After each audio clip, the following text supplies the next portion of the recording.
ဒီနေ့မှာတော့ကျွန်တော်တို့အိန္ဒိယနိုင်ငံတောင်ဘက်မှာရှိတဲ့တမီနာဒူပြည်နယ်ဘက်ကိုတွားကြမှာဖြစ်ပါတယ်ဒီပြည်နယ်မှာရှိတဲ့ရုပ်ရှင်ကျယ်ပွင့်တွေကနိုင်ငံရေးခုံပေါ်တက်ထိုင်ဖို့တစ်ခါမှမကြောက်ခဲ့ကြပါဘူးတချိန်ကပြည်သက်တန်ပေါင်းများစွာရဲ့ကိုးကွယ်ခြင်းကိုခံခဲ့ရတဲ့စူပါစတာမင်းသားတို့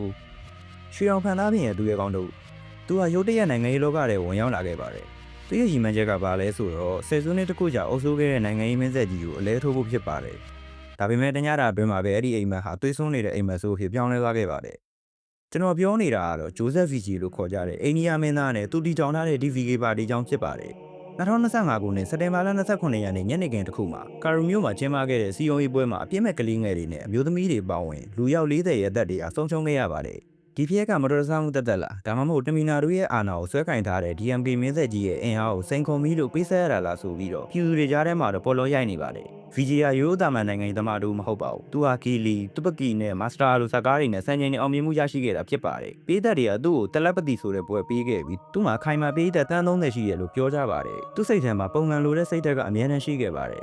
2019ခုနှစ်မှာ CA ဥပဒေကိုပုံမှန်လင်းဝေဖန်ခဲ့ပါတယ်ကျောင်းသားတွေကိုထိခိုက်စေတဲ့ဆောင်းပွဲတွေကိုလည်းအပြင်းထန်ဆန့်ကျင်ခဲ့ပါတယ်ဒီလိုရက်တွေဟာသူ့ကိုနိုင်ငံရေးကောင်းဆောင်တို့ရဲ့စိတ်ဓာတ်မျိုးဖြစ်ပေါ်လာအောင်တွန်းအားပေးခဲ့ပါတယ်2024ခုနှစ်မှာ VGR ရုပ်ရှင်လောကကနေနိုင်ယူမယ်လို့ရဲရဲဟုတ်ကြေညာလိုက်ပါတယ်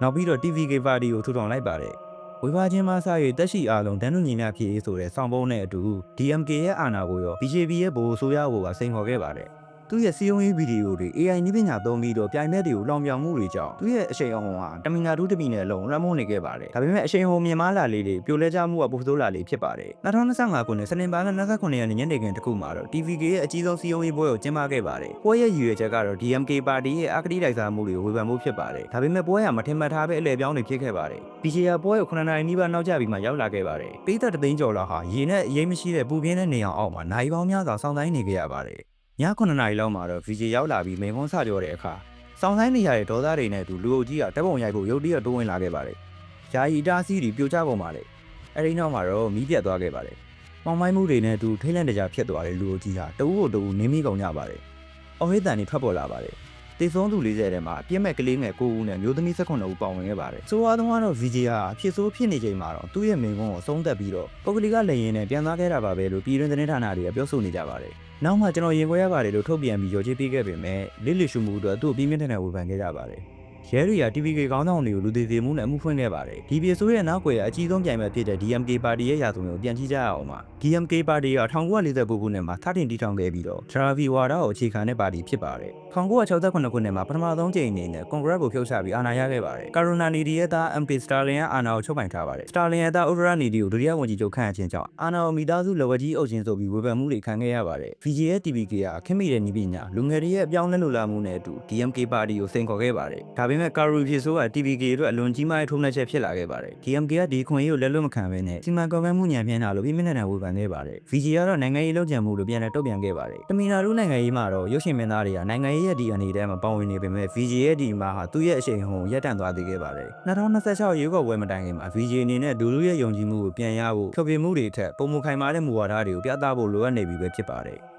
DMK ရဲ့ချုပ်ကိုင်မှုကခိုင်မာနေသေးပေမဲ့တမီနာတို့မှာရှိတဲ့လူငယ်တွေရဲ့စိန်ခေါ်သံကိုလည်းအာရုံစိုက်ရမှာဖြစ်ပါတယ်။ဒီဇလန်ကဘယ်လိုဆုံးသက်မလဲ။တမီနာတို့နိုင်ငံရေးဇာတ်ကားကြီးရဲ့အဓိကဇက်ဆောင် VJ ကတော့ဒီဇာတ်ကားတွေတရားလိုမျိုးဒီလိုအမောင်တို့ကနေပြန်လည်ထွက်ပေါ်နိုင်ပါမလား။ဒါမှမဟုတ် DMK မင်းဆက်ရဲ့အာဏာပဲပုံမခိုင်နေသွားမလားဆိုတာစောင့်ကြည့်သွားမှာဖြစ်ပါတယ်။အဆုံးဖြတ်ပေးမဲ့သူတွေကတော့ပြည်သူတွေပဲဖြစ်ပါတယ်။တင်းရဲ့ထင်မြင်ချက်ကဘယ်လိုလဲ။ TVK ရဲ့အနာဂတ်ကိုဘယ်လိုဖြစ်မှထင်လဲ။တင်းရဲ့တွေးမြင်တွေကို comment မှာရေးသားခဲ့ပါဦးမိတ်ဆွေ။ဒီဗီဒီယိုကနေချက်လက်သစ်တွေသိရတယ်ဆိုရင် like လုပ်ပြီး share လုပ်ဖို့မမေ့ပါနဲ့။နောက်တစ်ချိန် channel 8မှာတူဆုံကြပါဦးမယ်ခင်ဗျာ။